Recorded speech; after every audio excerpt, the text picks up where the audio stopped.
In today's video, I'm going to share with you 6 ways in which you can move forward in a positive direction for personal development or otherwise in the year 2021. We all need this, so listen to it very carefully. If you make it all the way through this video and you like the content, please make sure it reflects. All right, I appreciate it very much. Now, what spawned this video is taking a look at 6 different companies that broke the mold.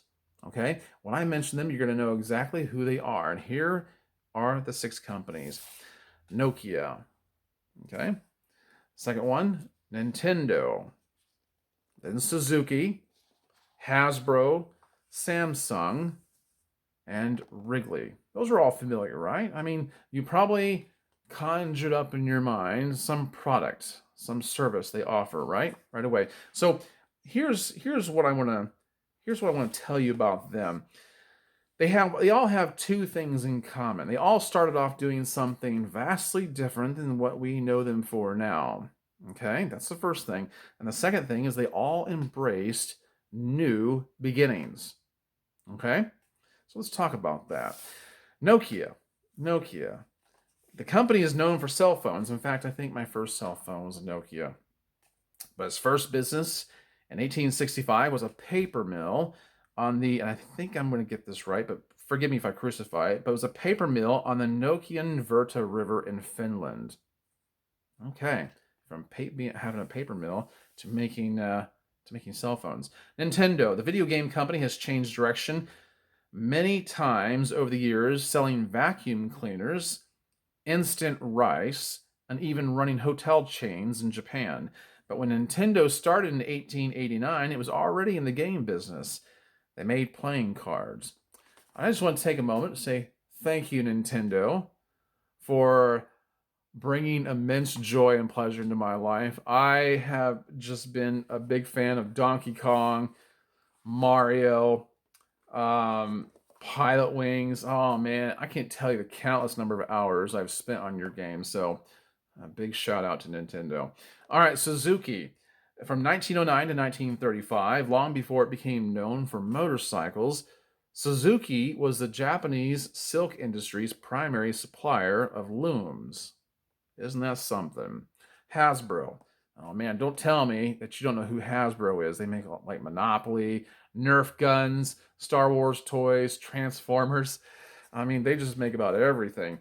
In 1923, the future toy giant was called Hasenfeld Brothers. They sold textile remnants and school supplies. Get a load of that. Samsung. I don't even think I need to tell you about them or what they make. Long before cell phones and flat screen TVs, the company was called Samsung Sangho. Founded in 1938, it sold dried fish and packaged noodles via mail order to Korean expatriates in China. Isn't that something? Packaged noodles, dried fish to cell phones and flat screen TVs. All right, Wrigley. We've all chewed their gum, right? In the 1890s, William Wrigley wasn't selling gum. He was selling soap and baking powder. To get people to buy his soap, he gave away free packs of gum with each purchase until customers started asking for the gum instead of the soap. So he started a company just to make the gum. Like I said, they all started off doing something vastly different than what we know them for now, and they all embraced new beginnings. So, what can we learn from this? Well, I've spent probably about a month just dwelling on this information I've just given you, and I've thought it over, and this is what I've come up with. Okay, so number one, open yourself up to possibilities. Open yourself up to possibilities because it's a very good chance. There's a very good chance that you have closed yourself off to anything new. Okay, and you're robbing yourself of your potential. All right, you might have grown comfortable, complacent because you felt secure. Well, if this year has taught you anything, it's that there's no guarantees and anything could go away very quickly. And so you need to always be growing. You need to always be evolving. And I mean that in a very practical way. Okay. So what I want to emphasize here in terms of opening yourself up to possibilities is question your ideals. Question your ideals. There are people who have an idea in their head that that they want to be something, that they want to do a particular thing. We live in an age in which when a certain kind of philosophy is postulated quite a bit. It is you need to find your purpose, right? You hear people talk about that all the time, as though there's only one purpose for you, the singular purpose. But I've told people quite a bit in my videos that I don't there's no one purpose for you. You have many different purposes. You have many different things you could do. You could do them well. And it's really not about what you're doing. It's who you are, what you can bring to the table by benefit of your personality, and how it can help others. And it really could be just about anything. Okay? As long as it's useful. So you need to question your ideals. This is a classic story, the starving artist or actor who says, I'm not going to do anything if I can't do what I was born to do. Well, you need to adjust your thinking and realize there's a whole world of opportunities out there. All right, so open yourself up to possibilities. Number two, wipe away the dust. I'm sure that there's something in your home, or perhaps the dashboard in your car, it's covered up by dust, right? And you say to yourself, I'm going to get to that one day. And then you finally do. You wipe it away and it looks brand new. And you think to yourself, why haven't I done this before? It looks so pretty. It looks brand new. And you have an appreciation for it. And um, and that's what you need to do is you need to wipe off the layers of crud, the layers of crust from your life and discover what have I been letting go for a long time? What have I shifted to the side and put off? Things that I used to like, things that I used to enjoy, things that used to be new to me. Wipe those things back off, and you'll discover that you have something there you can still derive from it. Okay? And when you do, you might see that there are necessary changes to be made. It might be because you're older, you're in a different place, you have different means, and things might be better. You might have to have a little more work to do, but it's still like a brand new toy. Okay? So wipe away the dust. Number three, see a need, fill a need. Now, when I say this, I think of Meet the Robinsons, a great Disney movie some years ago, probably further back than I'd like to remember. But this movie, its prevailing theme was see a need, fill a need. That's when you can view the landscape and hear the voices, and you can detect that there's something that could be done here. There's some way I can contribute. There's some way I can fill in the gaps. Okay. You have to listen to what people say they want and need because oftentimes they mix them up. We like to preach to others and say, well, what you want is not necessarily what you need. But let me tell you something. That's never going away. You might as well make that work to your advantage. Listen to what they say they want and need and try to fill the gaps. Okay, try to fill in the holes there, and consider suggestions. When somebody comes to you and you're having a conversation with them, they say you ought to do this or you ought to do that because I think you'd be good at it. Listen to them. They are trying to tell you they want and need something.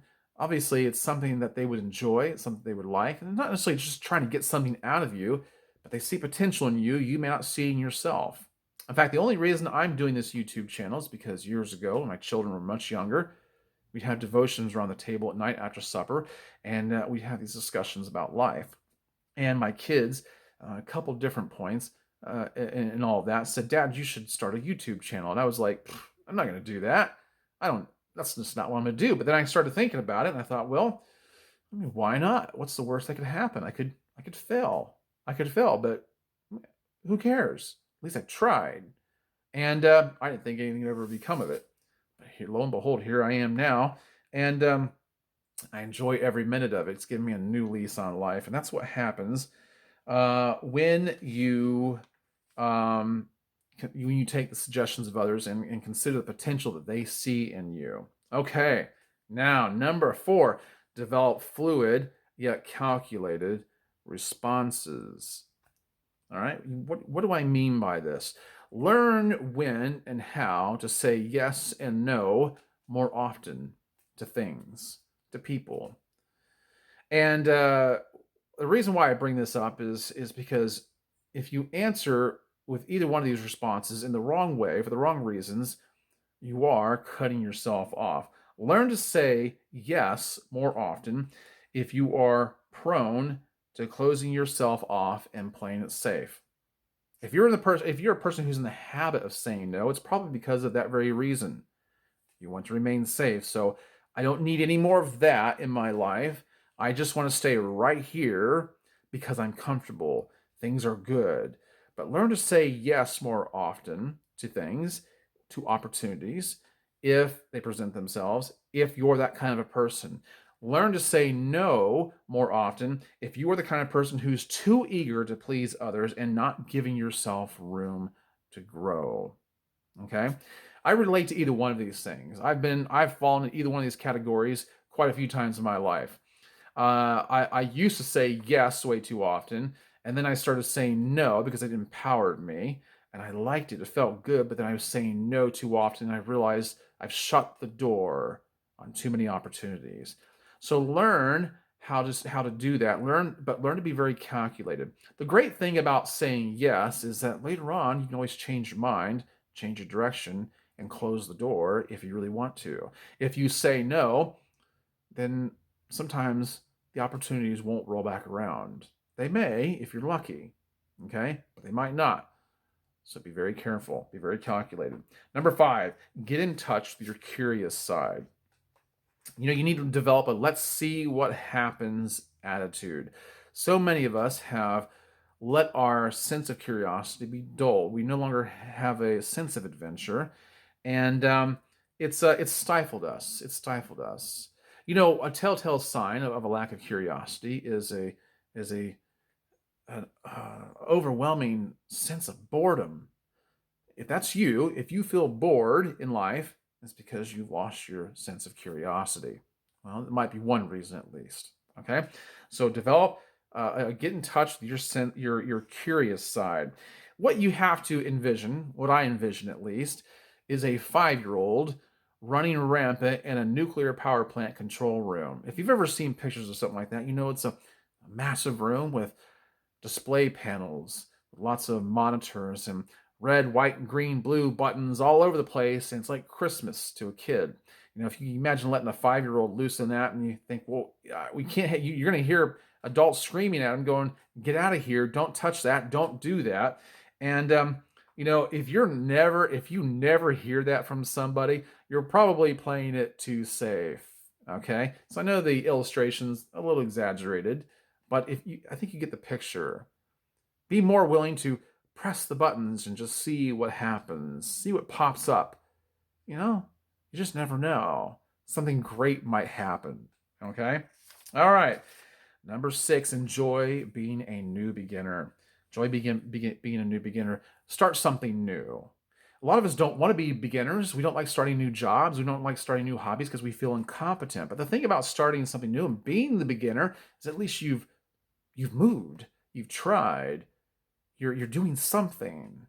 Okay? So this coming year, start something new and enjoy being the beginner because it's a telltale sign that there's going to be growth. Where I got this is there's a quote by a woman named Barbara Sher. She was a speaker and a career and lifestyle coach. Here's what she said. She says, you can learn new things at any time in your life if you're willing to be a beginner. If you actually learn to like being a beginner, the whole world opens up to you. Give that some thought. That's deep, my friends.